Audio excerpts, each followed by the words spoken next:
आज के इस वीडियो में हम बात करने वाले हैं कि क्या हमें सोयाबीन की फसल में फफूंदनाशक का प्रयोग करना चाहिए या फिर नहीं करना चाहिए। अगर डालना चाहिए तो क्यों डालना चाहिए और कौन सा वाला डालना चाहिए। और सबसे मेन बात है कि फंगीसाइड से हमारी फसल में क्या फायदा मिलने वाला है। फंगीसाइड से जुड़े हुए और भी कई सवाल हैं, जैसे फंगस कैसे लगता है, किन कारणों से लगता है, किस फंगस के लिए कौन सा वाला फंगीसाइड लेना चाहिए, सोयाबीन में फंगीसाइड का उपयोग कब करना चाहिए, पहले स्प्रे में कौन सा फंगीसाइड लेना चाहिए और दूसरे स्प्रे में कौन सा फंगीसाइड लेना चाहिए। ऐसे कई सारे सवाल हैं जिनके ऊपर हम बात करने वाले हैं। पूरी जानकारी के लिए वीडियो को आखिर तक देखना और कमेंट में अपनी राय जरूर बताना। तो नमस्कार किसान भाइयों, मैं आपका दोस्त कृष्णपाल सिंह चौहान और स्वागत करता हूं आपके अपने यूट्यूब चैनल कृषि जानकारी में। दोस्तों, सबसे पहला सवाल यही आता है कि क्या हमें फंगीसाइड का उपयोग करना चाहिए या नहीं।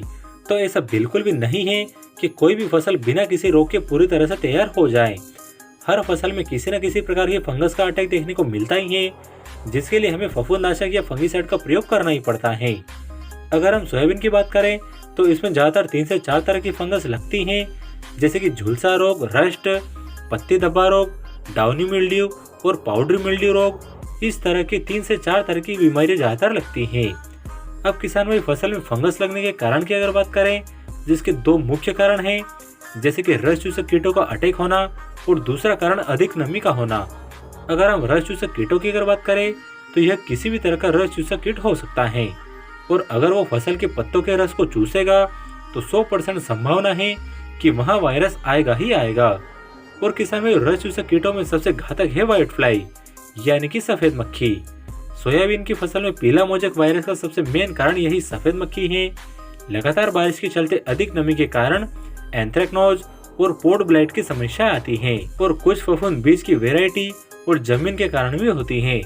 अब अगर हम इन फंगस वाली बीमारी पर ध्यान नहीं देते हैं और इनको कंट्रोल नहीं करते हैं तो यह धीरे धीरे करके पूरी फसल में फैलती जाती है और पत्ते खराब होते जाते हैं, जिससे पौधे को क्लोरोफिल बनाने में काफी समस्या होती है और पौधा ठीक से भोजन नहीं बना पाता और इसका सीधा सीधा असर फसल के उत्पादन पर हमें देखने को मिलता है। अब अगर हम सोयाबीन में लगने वाले इन फफूंदजनित रोगों को कंट्रोल करने के लिए दवाई की बात करें तो मार्केट में आपको कई प्रकार की फंगीसाइड मिल जाएगी, जिनमें से ज्यादातर उपयोग में होने वाले टेक्निकल की बात की जाए तो जैसे कि hexaconazole, carbendazim plus mancozeb, propiconazole, tebuconazole, epoxiconazole, captan, pyraclostrobin और फ्लुक्सापायरोक्साइड, ऐसे और भी कई फंगीसाइड हैं जो कि सोयाबीन के फसल में उपयोग किए जा सकते हैं।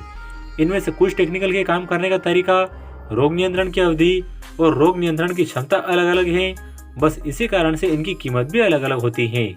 लेकिन यहाँ पर अगर हम फफूंद रोग की पहचान कर लेते हैं तो फिर उस रोग पर कंट्रोल करने वाले टेक्निकल का चुनाव आसानी से कर लेते हैं।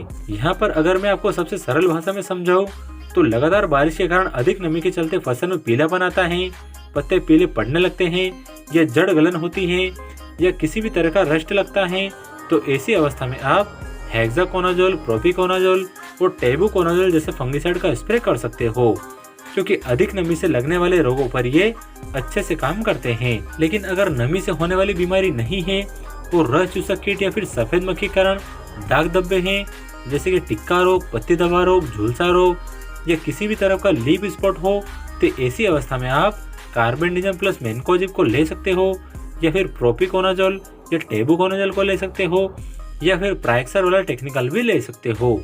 लेकिन अधिक नमी के कारण फंगस लग रहा है और साथ में सफेद मक्खी से भी वायरस फैल रहा है, तो ऐसी अवस्था में हम मिक्स कॉम्बिनेशन वाले फंगीसाइड का स्प्रे करना चाहिए, जिनमें अलग अलग वर्ग की फंगीसाइड आते हैं, जिनमें carbendazim plus mancozeb, tebuconazole plus captan, tebuconazole plus azoxystrobin, pyraclostrobin plus fluxapyroxad, tebuconazole plus trifloxystrobin, ऐसे और भी कई फंगीसाइड हैं जो सोयाबीन में लगी बीमारी और हमारे बजट के हिसाब से डाल सकते हो। अब सोयाबीन में फंगीसाइड के उपयोग के समय की बात करें तो वैसे तो जब भी फसल में फंगस दिखने लगे हमें स्प्रे कर देना चाहिए और सोयाबीन में कर्रे या पपड़ी बनते समय तो हमें जरूर फंगीसाइड डालना चाहिए, क्योंकि फंगस अगर पपड़ी पर लग जाता है तो फिर दाना ठीक से नहीं बन पाता है और छोटे बड़े आकार के दाग धब्बे वाले दाने रह जाते हैं।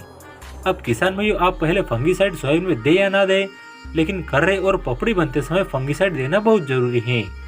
कर्रे और पपड़ी बनते समय जो पैसा आप फंगीसाइड में लगाते हैं वो बिल्कुल भी वेस्ट नहीं जाता है, बल्कि उस पैसे का 5 गुना रिटर्न आपको वापस उत्पादन के माध्यम से मिल जाता है।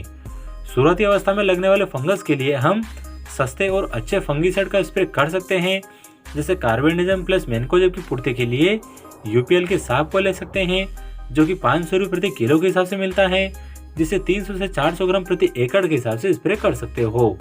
या फिर हेक्साकोनाजोल 5% को ले सकते हैं, जो टाटा कंपनी की कैंटा प्लस नाम से आता है, जो कि 400 से 600 रुपये लीटर के बीच में मिल जाता है। इसे भी 200 से 300 ml प्रति एकड़ की दर से स्प्रे कर सकते हो। या फिर मीडियम रेंज में प्रोपिकोनाजोल को ले सकते हो, जो हमें सिजेंटा कंपनी के टिल्ट में देखने को मिल जाएगी। ये लगभग 1200 रुपये प्रति लीटर में मिल जाता है, जो कि 150 से 200 ml प्रति एकड़ के हिसाब से ले सकते हो।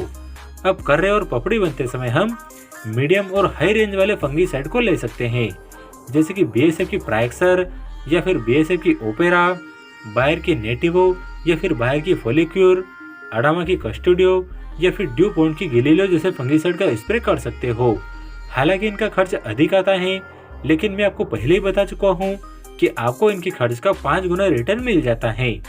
तो यही कुछ जानकारी थी किसान साथियों फंगीसाइड को लेकर। आप इस बार अपनी सोयाबीन में कौन से फंगीसाइड का स्प्रे करने वाले हो, कमेंट करके अवश्य बताएं। बाकी वीडियो पसंद आई हो तो चैनल को सब्सक्राइब भले ही मत करना, लेकिन इस वीडियो को अपने फ्रेंड सर्कल में शेयर जरूर कर देना, ताकि उनको भी कुछ लाभ मिल सके।